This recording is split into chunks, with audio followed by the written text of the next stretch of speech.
ফিল্মি বকবকে আপনাদের সবাইকে স্বাগতম। বকবক লিস্টে আজকে অ্যাড হতে যাচ্ছে a new virus that name Saiyaara. কথা বলবো এর 3 দিনের রেকর্ড ব্রেকিং আয়ের সাথে কেমন ছিল এই মুভিটি, যা হতে যাচ্ছে সম্পূর্ণই একটা অনেস্ট রিভিউ, যাতে না থাকবে কোনো স্পয়লার, না থাকবে কোনো ধরনের টেনশন মুভি যারা দেখতে চান সামনে। So without wasting any more time, let's start Saiyaara full movie honest review.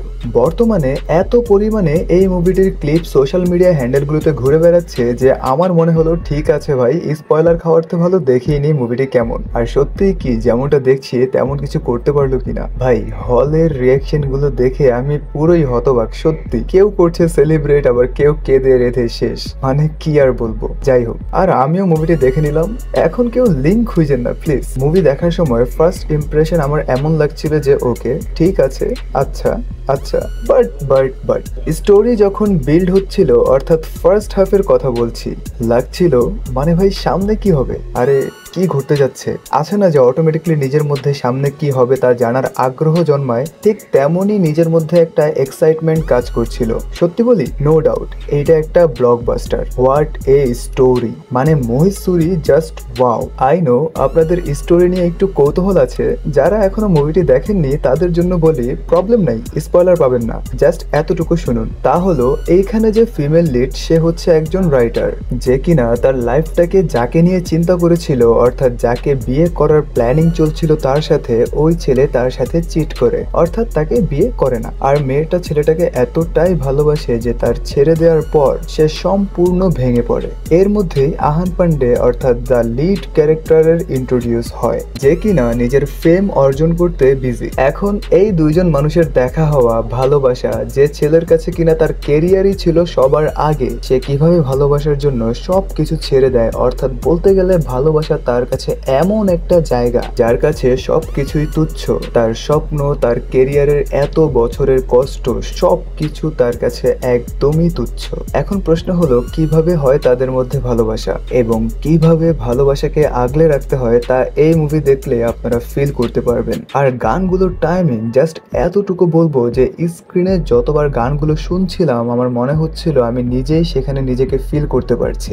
এতটা বেস্ট পারফর্ম করছিল আহান পান্ডে যে আপনি প্রত্যেকটা জায়গায় ওর পেইন গুলো ফিল করতে পারবেন। আর আনিত পাড্ডা ভাই, এটা যে ওর ফার্স্ট ফিল্ম আমার মনেই হয়নি। প্রত্যেকটা সিন যে তৈরি হয়েছে তা ওর কাছেই হয়েছে, মানে ওর এই ভাইটাল রোলে যদি একটু প্রবলেম হতো তাহলে পাবলিক এই ফিল্মটা অনুভবই করতো না। অর্থাৎ এক কথায় অসাধারণ পারফর্ম করেছেন তিনি। এখন হয়তো অনেকেই ভাবতে পারেন যে মুভিটা হয়তো সিমিলার কোনো লাভ স্টোরি হবে লাইক আশিকি 2 বা অন্যান্য কোনো মুভির মতো, কিন্তু তা মোটেও না। মুভির স্টোরি সম্পূর্ণ ইউনিক। এই মুভি দেখলে আপনারা বুঝতে পারবেন যে ভালোবাসাকে কিভাবে বাঁচিয়ে রাখতে হয়। ভালোবাসা এত সহজ নয়।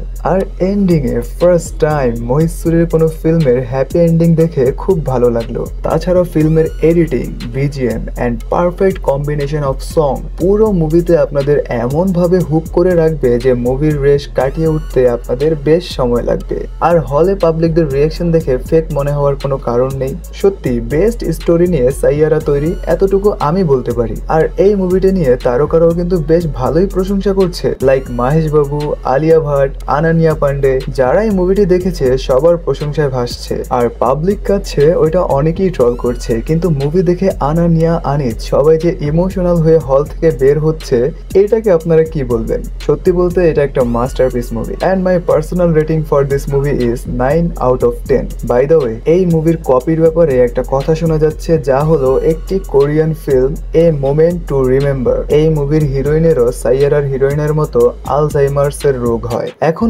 আলজাইমার রোগের বিশ্লেষণ করলে একটা স্পয়লার হয়ে যাওয়ার সম্ভাবনা আছে, তাই তা করলাম না। আর এ মোমেন্ট টু রিমেম্বারের এই পোর্শনটি মূলত সাইয়ারার সাথে মিল পেয়েছে কোরিয়ান মুভি লাভার্সরা। যাই হোক, সিমিলারিটি থাকতেই পারে। আর 3 দিনের কালেকশনে রেকর্ড ব্রেকিং আয় করেছে কিন্তু সাইয়ারা। 3 দিনে একজন debut অ্যাক্টরের film 83 crore rupees earn করে, can you imagine that? First ডেতে এই মুভির কালেকশন ছিল 21 কোটি রুপিস অ্যান্ড সেকেন্ড ডেতে তা হলো 25 কোটি রুপিস এবং থার্ড ডেতে তা আরো বুস্ট হয়ে এর কালেকশন এসে দাঁড়ায় 37 কোটি রুপিতে। অর্থাৎ day by day the collection আর বুস্টিং অ্যান্ড মোট 3 দিনে 83 কোটি 7 লাখ রুপিস আয় করেছে সাইয়ারা। সো এই তো ছিল সাইয়ারার মুভির একটা অনেস্ট রিভিউ অ্যান্ড কালেকশন। যদি এই ভিডিওটি আপনাদের ভালো লেগে থাকে তাহলে অবশ্যই আমাদের সাথেই থাকুন, কেননা আমরা দিই ফিল্ম রিলেটেড এমন সব লেটেস্ট আপডেটস যা মুভি লাভার্সদের জানা অতীব গুরুত্বপূর্ণ। ধন্যবাদ, আলবিদা।